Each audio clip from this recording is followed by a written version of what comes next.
these enemies, our enemy, withdraw these troops from our land. And I think that you asked about the history, I think that if President, or when, he will stop Putin, if President Trump will bring peace to our country, I think he will be on this wall. We've had very, very good talks. Mr. Military aid to Ukraine. President Zelensky just said that there would be no compromises with Vladimir Putin. I just wanted to ask both of you, firstly, are there compromises that you think that President Zelensky is going to have to make? And President Zelensky, is there anything that you think you may be able to offer or bring to the table, for example, elections? Thank you. I think you're going to have to always make compromises. You can't do any deals without compromises. So certainly he's going to have to make some compromises, but hopefully they won't be as big as some people think you're going to have to make. That's all. That's all we can do. I'm here as an arbitrator, as a mediator to a certain extent between two parties that have been very hostile, to put it mildly. They've been very hostile. There's been a vicious war. There's been a vicious war. You know, it's a very level battlefield, and those bullets go out, and as I've said many times, we were talking about it with Pete, many times the only thing stopping those bullets is a human body. And in the case we're talking about, generally young human bodies are stopping a lot of bullets. It's dead level. That's why it's great farmland. It's great land. It's great farmland, but there's very little protection against the bullets that are being, and other things that are being shot. So all I can do is see if I can get everybody at the table and get an agreement. And I think we're going to end up with an agreement. Otherwise, I wouldn't probably be even here today. Mr. President, I've got two questions for you. You think ultimately your legacy will be the peacemaker and not the president that led this country into another war and ended foreign wars? And I've got a question. I hope it will. I mean, I hope I'm going to be remembered as a peacemaker. This would be a great thing if we could do this. I'm doing this to save lives more than anything else. Second is to save a lot of money, but I consider that to be far less important. So I hope I'm going to, thank you, Brian, for that question. It was a nice question. I hope I'll be known and recognized as a peacemaker. This would be a great thing to solve. This is a very dangerous situation. You know, this could lead to a third world war. This was headed in the wrong direction. If this election were lost, if we didn't win this election, and by the way, we won it by a lot. That was a mandate. We won every swing state. We won the popular vote by millions and millions of votes. We won everything. The districts, you look at the areas of red, take a look at a map. This was a big mandate, and this was one of the things. I said, we're going to get this thing settled. If we didn't win, I think this could have very well ended up in a third world war, and that would not have been a good situation. What was your second question? And my second question for President Zelensky, why don't you wear a suit? You're at the highest, why don't you wear a suit? You're at the highest level in this country's office, and you refuse to wear a suit. Just want to see if do you own a suit? Yeah, problems. A lot of Americans have problems with you not respecting the dignity of this office. I will wear a costume after this war will finish. Okay. Yes, maybe something like yours. Yes. That'd be great. Maybe something better. I don't know. Yeah. We will see. Maybe something cheaper than. Yeah. Thank you. Thank you. President Trump. Thank you, President Trump. You said yesterday that you have. Are you going to send more arms to Ukraine in case there's no peace? Yeah, we're going to have arms to Ukraine, yeah, sure. Hopefully I won't have to send very much, because hopefully we're going to have it finished. We're looking forward to finishing this quickly. We're not looking forward to sending a lot of arms. We're looking forward to getting the war finished so we can do other things.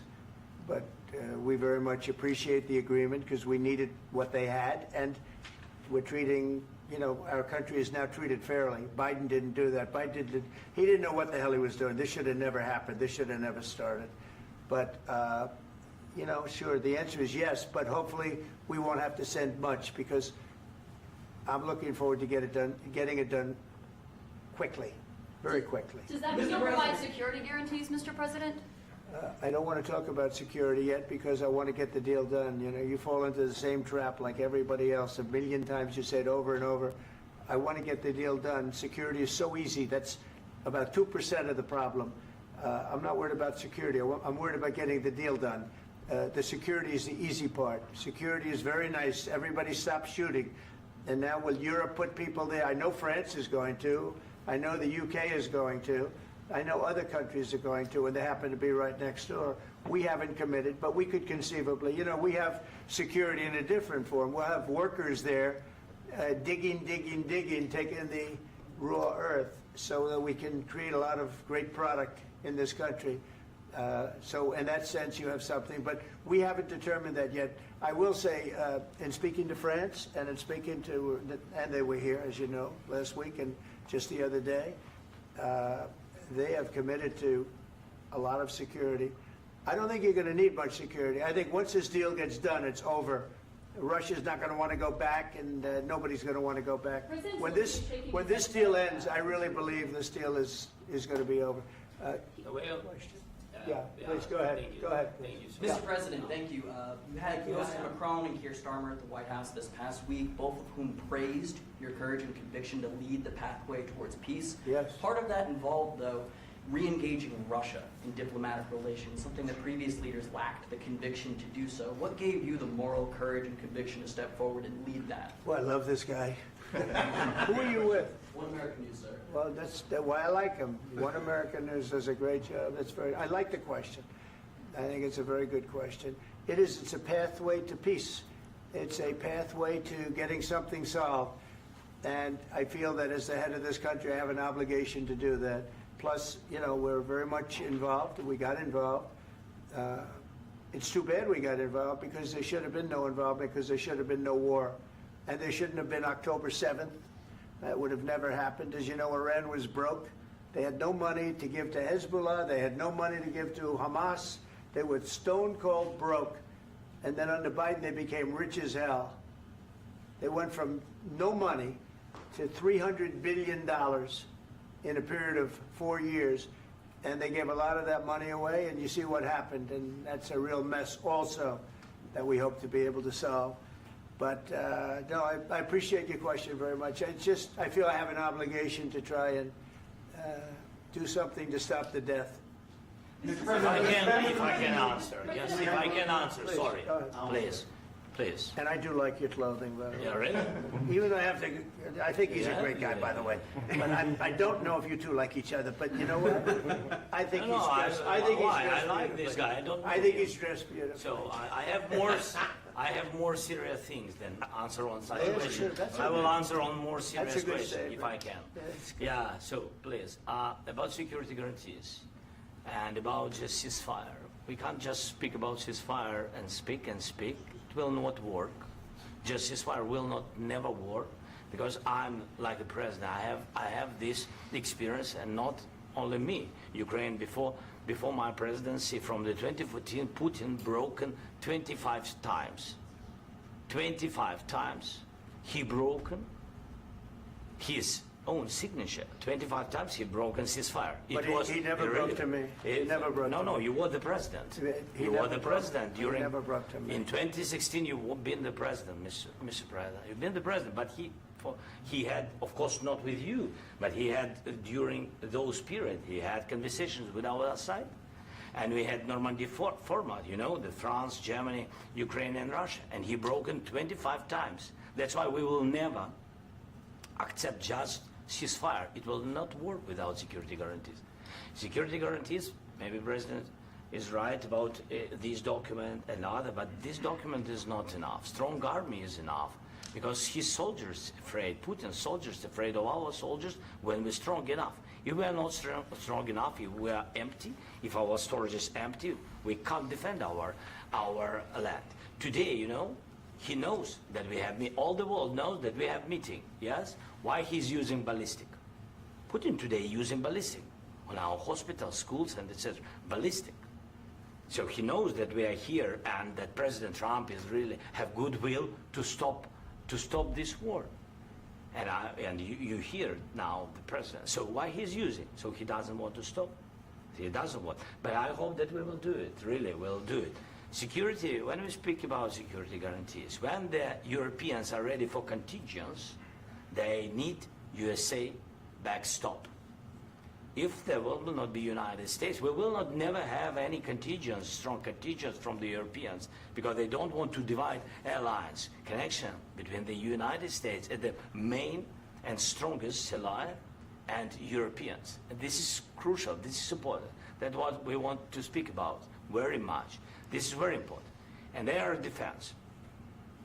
So air defense, really, we have big deficit with all these systems, and we need to provide this. We need it very much.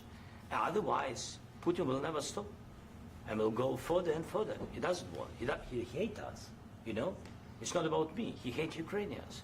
He thinks that we are not a nation. He thinks, and he shared these thoughts. I think maybe with your team also. I don't know, but with all the Europeans, in media, official and not, he always said that there is no such country, such nation, such language, and such life like Ukrainian. No, he really doesn't respect all the Ukrainians, and he wants to destroy us. And you are right, Mr. President. That's 2%. This document, maybe other documents, it's a very good start, very good, but it will not enough to stop this person. Should Russia pay to rebuild Ukraine? Mr. President, under these Should Russia pay to rebuild Ukraine? They have to pay. this question. This is the rule. This is the rule of the war. This is the rule of the war. During all the centuries, all the history, this is the rule of the war. Who began, those pay. Do you agree This with is the rule. Putin began this war. He has to pay all money for innovation. He has to pay. Of course, some Russian assets, what we have in Europe, about 300 billion, we can use them. We can use for innovation and buy military support from the United States also. We can do it, but it's not enough. It's not enough. President, under these circumstances, do you envision a trilateral summit with Putin and President Zelensky? Wait 1 second. I asked this question that you didn't like because I wanted to know if you want to position yourself in the middle between Russia and Yes. Ukraine or on the Ukraine side. No, I'm in the middle. I want to solve this thing. I'm for both. I want to get it solved. And it's wonderful to speak badly about somebody else, but I want to get it solved. If we can solve it, great. If we can't solve it, they're going to have to fight it out, and who knows what's going to happen. But I want to see it get solved. May I follow up? One more question about U.S. troops in Europe. After Russian invasion of Ukraine, your predecessor sent additional troops to Eastern Europe, including Poland, my country. Yeah. Are you committed to keeping these troops on the eastern flank of NATO in the future? I'm very committed to Poland. I think Poland has really stepped up and done a great job for NATO. As you know, they paid more than they had to. They are one of the finest groups of people I've ever known. I'm very committed to Poland. What about Baltics? Poland's in a tough neighborhood, you know. What about the Baltics? The Baltics, they got a lot of, it's a tough neighborhood too, but we're committed. We're going to be very committed, and we're committed to NATO. But NATO has to step up, and the Europeans have to step up more than they have. And I want to see them equalize, because they are in for far less than we're in, and they should be at least equal. You understand that? Why is the United States, we have an ocean in between, why is the United States in for so much more money and other things as Europe? With that being said, and as you said, they've also been obviously very helpful, but we have put in far more than they have, and I think they should equalize. Mr. President, Yeah, please, go ahead. Ask you about the agreement again today. What changed between the first time that Secretary Bessent gave President Zelensky the agreement and today for the signing? We made a deal. So What was the I'm just- deciding factor? I'm a business person. We made a deal. That's what changed. Along with minerals. I didn't think we were going to make a deal, and we ended up making the deal, so that changed. Mr. President, what and how do you envision a trilateral summit with President Zelensky and Putin? I don't know, under but these well, they circumstances? don't like each other. I can tell you that. Okay? They do not like each other. This is not a love match, and it's unfortunate. That's why you're in this situation. The United States should not have allowed this to happen. Okay? The United States, run by a man that didn't know much. I'm going to be very nice. Run by an incompetent person, very incompetent person, should never have allowed this to happen. I've stopped wars. I've stopped many wars. My people will tell you, I stopped wars that nobody ever heard about. I stopped wars before they ever started. You can look at some of, I could give you a lot of nations that would tell you right now they were probably going to war. I could tell you right now there's a nation thinking about going to war on something that nobody in this room has ever even heard about. Two smaller nations, but big, still big. And I think I've stopped it. But this should have never happened. Mr. President, Sorry, just a second. About any negotiations. First of all, I want really to tell you, and I think that everybody understands that Ukraine, modern Ukrainians, nobody wants to stop this war. But at the future, any negotiations, it's understandable that two sides of the war, not Russia and the United States, because this is not the war between Russia and the United States. This is war of Russia against Ukraine and Ukrainian people. So these two sides will be at the anyway will be at the negotiation table. Then of course United States, like the strongest partner of the Ukraine, and of course Europe.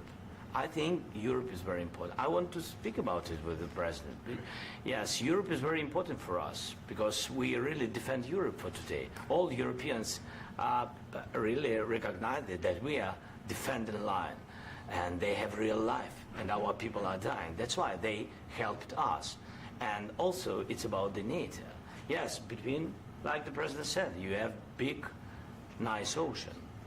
Yes, between us. But if we will not stay, Russia will go further to Baltics and to Poland, by the way. But first to the Baltics. It's understandable for them because they've been in the USSR. You know, they've been one of the republics of the USSR, and Putin wants to bring them back to his empire. It's a fact. And when he will go there, if we will not stay, you will fight. Your American soldiers, it doesn't matter, do you have ocean or not, your soldiers will fight. Mr. President, would you be willing to visit Ukraine, maybe Kyiv or Odessa, which is going to be at the riviera with Black Sea? It was my question. I'm sorry. I don't want to talk about Odessa now.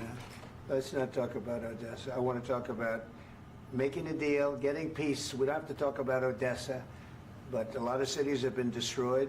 A lot of cities that are not recognizable. There's not a building standing. No. And a lot of things Mr. President, you have to come and to look. No. We have very good cities. Yes, a lot of things been destroyed, but mostly cities alive, and people work, and children go to school. Sometimes it's very difficult. Sometimes closer to front line, children have to go to underground schools or online. But we live. Ukraine is fighting, and Ukraine lives. This is very important. And maybe it's Putin is sharing this information that he destroyed us. No, he lost 700,000 people, 700,000 soldiers. He lost everything. Yes. So. Mr. President, one more. I mentioned Poland. Please, go ahead. When did you last speak with President Putin, and what did he say that? A couple of days ago. And what did he tell you that gave you the assurance that he wanted peace? Well, that's what I do. My whole life is deals. I know pretty good. And I've known him for a long time. I've dealt with him for a long time. He had to suffer through the Russia hoax. You know, Russia was a hoax. It was all Biden. It was nothing to do with him. So he had to suffer through that, and he was able to do that. I think that he wants to make a deal, and he'd like to see it end. That's all I do. That's what I do. My whole life, that's what I do is make deals. And I'm in the middle of a mess because this is a real mess. It's a very dangerous one. If this doesn't get solved now, it's not going to get solved for a long time. So I hope we're going to get it solved. In the back, please. Thank you, Mr. President. Prime Minister Starmer claimed repeatedly that his government believes in free speech and was not engaged in censorship. But his country's government arrests people for memes and thought crimes, and even more worrisome is pressuring American companies to censor Americans on his behalf. How can he be a reliable, trustworthy partner when he says things that are demonstrably false on such an important topic? Well, we actually spoke to him about that yesterday, and we thought they took it very, very much too far. JD was very strong on it. So was I. So was Marco. and we've been speaking to him about it. Marco, would you like to say something about that? We have concerns, obviously, with the conduct of theirs, particularly as it impacts Americans. And there's real concern that American speech, which is online, could fall into the hands of British or any country's jurisdiction. And so this is a point the Vice President made at Munich, and I think it's a very compelling one, that what unites us with Europe, as much as anything else, is these shared values, and one of them being free speech. And so if Americans are threatened by it, we're going to need to take action in that regard. Mr. President. It's actually a very important question. We spoke about this in detail with the Prime Minister, the Foreign Secretary, and others at lunch yesterday, and I know that Secretary of Commerce Lutnick followed up in private meetings last night. This is really important. We believe Americans have the right to speak their mind, even if we in this room disagree with them. They have the right to speak their mind in the public square, which is often online these days. And we're going to defend that right as it pertains to American companies and American citizens vigorously if we have to. I do think that under the President's leadership, we're going to find common ground with our friends in the UK on this question, but it remains to be seen. The principle that will guide us is we believe in free speech in this country, and we'll fight for it for American citizens. Mr. President, on the deal, is there any other oil and gas component to the deal? Is it all critical? A little bit. We'll see. On LNG? But we're not really looking for that so much. We got a lot. We have more than anybody in the world, by far. So no, we're not talking about it too much, but a little bit. I think it affects also, but for the most part, no. And sir, is there any agreement from Ukraine to purchase U.S. LNG as part of the deal, or is that on the table at all? No, we don't need that. Mr. President, I just wanted to ask you about, you just mentioned that you'd spoken to Vladimir Putin a couple of days ago. Just to be clear, that's a new call, not the one that you... I've spoken to him on numerous occasions. Okay. And how was the latest call? What did you discuss? How did it go? Are you serious with that question? I am. I'd love to know. It went well. I think we're going to have a deal. On the minerals deal, Mr. President, some of those minerals are in the east of Ukraine, not far from the front lines and in areas that Russia has occupied. Will you direct President Putin to withdraw his forces from those areas if there's U.S. interest Well, there? we'll take a look at the time. We have a lot of area. It's a very big area we're talking about, so we'll take a look. I'll study that and I'll see. And who would protect those minerals if they are U.S. interests? Would that be Ukrainian They'll forces? be protected. European The agreement forces? will protect them. U.S. The forces? agreement, yeah, we're signing an agreement. You know? Right, but what if Russia tries to invade or there's Russian aggression in those spots? I just told you, I don't think that's going to happen. And if that were going to happen, I wouldn't make a deal. If I thought that was going to happen, I wouldn't make a deal. Some people may wonder why... You know, they ought to focus on CNN on survival, not asking me these ridiculous questions. Focus on surviving, because CNN's got such low ratings, I don't think they're going to survive. Let's go. Please, go ahead. One more. Since I already mentioned Poland. Poland was under Russian control for decades after the Second World War. When I was a kid, I looked at the United States not only as a most powerful country, richest country in the world, the country that has great music, great movies, great muscle cars, but also as a force for good. And now I'm talking with my friends in Poland, and they are worried that you align yourself too much with Putin. What's your message for them? Well, if I didn't align myself with both of them, you'd never have a deal. You want me to say really terrible things about Putin and then say, "Hi, Vladimir, how are we doing on the deal?" That doesn't work that way. I'm not aligned with Putin. I'm not aligned with anybody. I'm aligned with the United States of America. And for the good of the world, I'm aligned with the world. And I want to get this thing over with. You see the hatred he's got for Putin. It's very tough for me to make a deal with that kind of hate. He's got tremendous hatred. And I understand that, but I can tell you the other side isn't exactly in love with, him either. So it's not a question of alignment.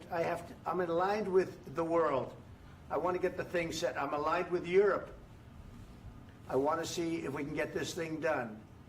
You want me to be tough? I could be tougher than any human being you've ever seen. I'd be so tough. But you're never going to get a deal that way, so that's the way it goes. All right, one more question. I will respond to this. So look, for 4 years in the United States of America, we had a president who stood up at press conferences and talked tough about Vladimir Putin, and then Putin invaded Ukraine and destroyed a significant chunk of the country. The path to peace and the path to prosperity is maybe engaging in diplomacy. We tried the pathway of Joe Biden of thumping our chest and pretending that the President of the United States' words mattered more than the President of the United States' actions. What makes America a good country is America engaging in diplomacy. That's what President Trump is doing. Can I ask you? Sure. Yeah? Yeah. Okay. So he occupied our parts, big parts of Ukraine, part of East and Crimea. So he occupied it on 2014. So during a lot of years, so I'm not speaking about just Biden, but those time was Obama, then President Obama, then President Trump, then President Biden, now President Trump, and God bless, now President Trump will stop him. But during 2014, nobody stopped him. He just occupied and took. He killed people. You know what the contact line? 2015. 2014. 2014 and 2014. Yeah. So I was not here. Yeah, but that's exactly right. Yes, but during 2014 till 2022, yeah, the situation the same. The people have been dying on the contact line. Nobody stopped him. You know that we had conversations with him, a lot of conversation, my bilateral conversation, and we signed with him, me, like a new president. In 2019, I signed with him the deal. I signed with him, Macron and Merkel, we signed ceasefire. Ceasefire. All of them told me that he will never go. We signed with him with gas contract. Gas contract. Yes, but after that, he broken this ceasefire. He killed our people and he didn't exchange prisoners. We signed the exchange of prisoners, but he didn't do it. What kind of diplomacy, JD, you are speaking about? What do you mean? I'm talking about the kind of diplomacy that's going to end the destruction of your country. Yes, but if you Mr. President, with respect, I think it's disrespectful for you to come into the Oval Office and try to litigate this in front of the American media. Right now, you guys are going around and forcing conscripts to the front lines because you have manpower problems. You should be thanking the President for trying to bring an end to this conflict. Have you ever been to Ukraine that you say what problems we have? I have been to. Come once. I've actually watched and seen the stories, and I know what happens is you bring them on a propaganda tour, Mr. President. Do you disagree that you've had problems bringing people into your military? And do you think that it's respectful to come to the Oval Office of the United States of America and attack the administration that is trying to prevent the destruction of your country? A lot of questions. Let's start from the beginning. Sure. First of all, during the war, everybody has problems. Even you, but you have nice ocean and don't feel now, but you will feel it in the future. God bless. You don't know that. God bless. You don't God know bless. that. You will not have a war. Don't tell us what we're going to feel. We're trying to solve a problem. Don't tell us what we're going to feel. I'm not telling you. Because I'm you're in no answering on position this to question. dictate that. That's Remember exactly what this. you're doing. You're in no position to dictate what we're going to feel. We're going to feel very good. You will feel influence. We're going to feel very I'm good and telling very you, strong. You will feel influence. You're right now not in a very good position. You've allowed yourself to be in a very bad position, and he happens to be right about it. From the very beginning of the war. You're not in a good position. I You don't have the cards right now. With us, you start having not cards. playing cards. Right now, you don't. I'm very You're playing serious, cards. Mr. President. You're I'm playing very cards. serious. You're I'm gambling the with the president lives in of war. millions of people. You think- You're gambling with World War III. what you're You're speaking gambling about? with What you're World speaking War about? III. And what you're doing is very disrespectful to the country, this country. That's with back all to you. respect to your Far country. more than a lot of people said very they respect. should have. Have you said thank you once? This A lot entire of meeting? times. No, in this Even entire meeting, today. have you said thank Even you? today. You went to Pennsylvania and campaigned for the opposition in October. Offer some words of appreciation for the United States of you America speaking about? and the president who's trying to save your country. Please, you think that if you will speak very loudly about the war, you He's can... not speaking loudly. He's not Yeah. speaking loudly. Your country's Can I- in big can I- trouble. can I Wait a answer? minute. No. Can You've I done a lot answer? of talking. Your country is in big trouble. I know. You're not I winning. know. You're not winning this. You have a damn good chance of we coming are out staying. okay because of Mr. us. President, We are staying in our country, staying strong from the very beginning of the war. We've been alone, and we are thankful. I said thanks You haven't in been this alone. cabinet. You and haven't not been only alone. in this We cabinet. gave you, through I this said thank stupid president, $350 billion. You we voted gave for you your military equipment, You and you voted men for are your brave, president. but they had to use our military. What about West If you didn't have You our invited military me- equipment, You invited if me you to didn't speak. have our military equipment, this war would have been over in 2 weeks. In 3 okay? days, I heard it from Putin. In 3 days, this is something Maybe new. less. In 2 weeks, of course, yes. It's going to be a very hard thing to do business like this. I Again, tell you. just say thank you. I said a lot of except times that thank there, you except to that- American people. Except that there are disagreements, and let's go litigate those disagreements rather than trying to fight it out in the American media when you're wrong.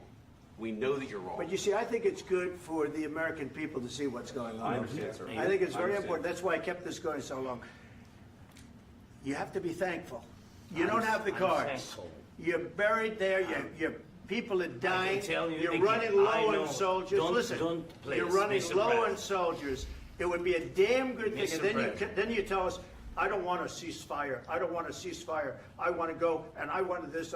Look, if you could get a ceasefire right now, I tell you, you take it so the bullets stop flying and your men stop getting killed. Of course, we want to stop the war. But you're I saying said- you don't want a ceasefire. But I said to you, I want a ceasefire. with guarantees. Because you'll get a ceasefire faster than an agreement. Ask our people about ceasefire, what they think. That wasn't doesn't with matter me. for you what- That what wasn't this with me. means. It That was wasn't with with you. a guy named Biden, who was not a smart person. This That is was your, with, this that was is with your Obama. president. It was your president. Excuse me. That was with Obama, who gave you sheets, and I gave you javelins. Yes. I gave you the javelins to take out all those tanks. Obama gave you sheets. In fact, the statement is Obama gave sheets and Trump gave javelins. You got to be more thankful, because let me tell you, you don't have the cards. With us, you have the cards. But without us, you don't have any cards. One more question to Mr. Vice President. I'm sorry. It's going to be a tough deal to make, Um, because the attitudes have to change. what if Russia breaks ceasefire? What if Russia breaks peace talks? What do we do then? I understand that it's a heated conversation right now. What are you but saying? what She's if asking, what if Russia Putin breaks the ceasefire? What if anything? What if a bomb drops on your head right now? But they have Okay? broken the What if they ceasefire broke it? many I don't know. They broke it with Biden because Biden, they didn't respect him. They didn't respect Obama. They respect me. But what- Let me tell you, Putin went through a hell of a lot with me. He went through a phony witch hunt where they used him and Russia. Russia. You ever hear of that deal? That was a phony Hunter Biden, Joe Biden scam. Hillary Clinton, Shifty Adam Schiff. It was a Democrat scam. And he had to go through that. And he did go through it. We didn't end up in a war. And he went through it. He was accused of all that stuff. He had nothing to do with it. It came out of Hunter Biden's bathroom. It came out of Hunter Biden's bedroom. It was disgusting. And then they said, oh, the laptop from hell was made by Russia. The 51 agents. The whole thing was a scam. And he had to put up with that. He was being accused of all that stuff. All I can say is this. He might have broken deals with Obama and Bush, and he might have broken them with Biden. He did, maybe. Maybe he didn't. I don't know what happened. But he didn't break them with me. He wants to make a deal. I don't know if you can make a deal. The problem is I've empowered you to be a tough guy. And I don't think you'd be a tough guy without the United States. And your people are very brave. But you're either going to make a deal or we're out. And if we're out, you'll fight it out. I don't think it's going to be pretty, but you'll fight it out. But you don't have the cards. But once we sign that deal, you're in a much better position. But you're not acting at all thankful. And that's not a nice thing. I'll be honest, that's not a nice thing. All right, I think we've seen enough. What do you think? Huh? This is going to be great television, I will say that. All right. We'll see what we can do about putting it together. Thanks. I need the back of We'll see. I don't know. All right, guys, come on. Wait. Hey, let's go. Guys, come on. Let's move, please.